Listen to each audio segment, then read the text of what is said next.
Facial recognition does more than just unlock our phones. It's also used by electronic passport gates at airports and by the police to catch criminals.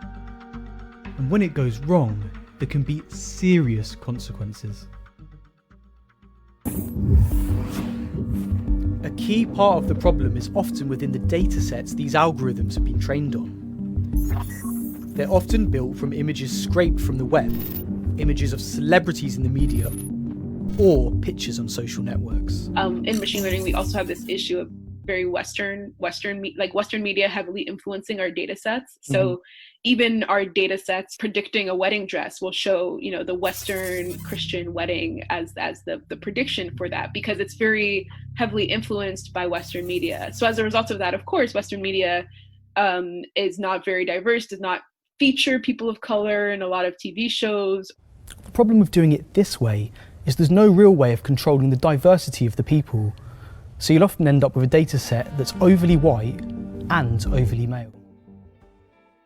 So now some companies are hoping that AI itself could just be the answer to solving the problem, using something called Generative Adversarial Networks, or GANs for short.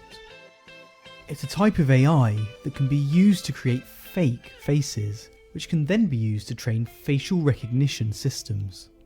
These are the faces of some BBC staff that we fed directly into an off-the-shelf GAN software from NVIDIA. This is how you create fake faces. On the right are the images of the people the software already knows, and we're on the left. The algorithm starts by comparing the facial features it knows to the new image that it's looking at. After hundreds of iterations, it's able to work out what makes that face look the way it does. At least mathematically anyway. Once we have this digital replica, we can start playing around with different features.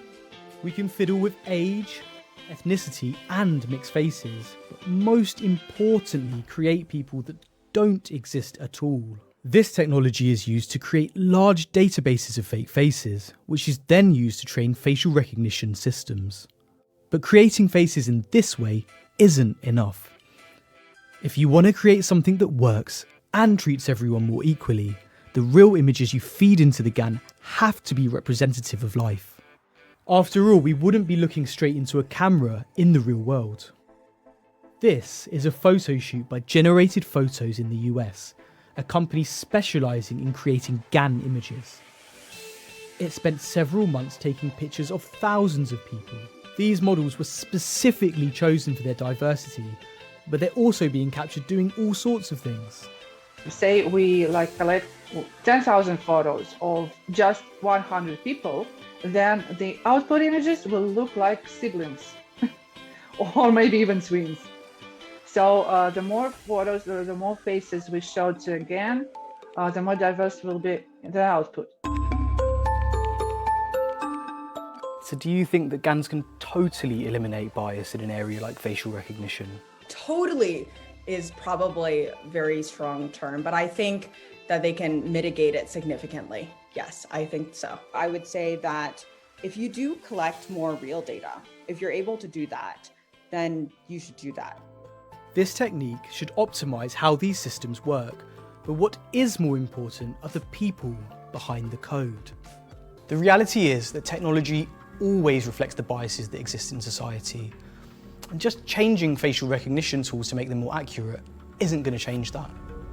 Ethical debates around how these technologies are used and deployed need to continue, and life-impacting decisions shouldn't be left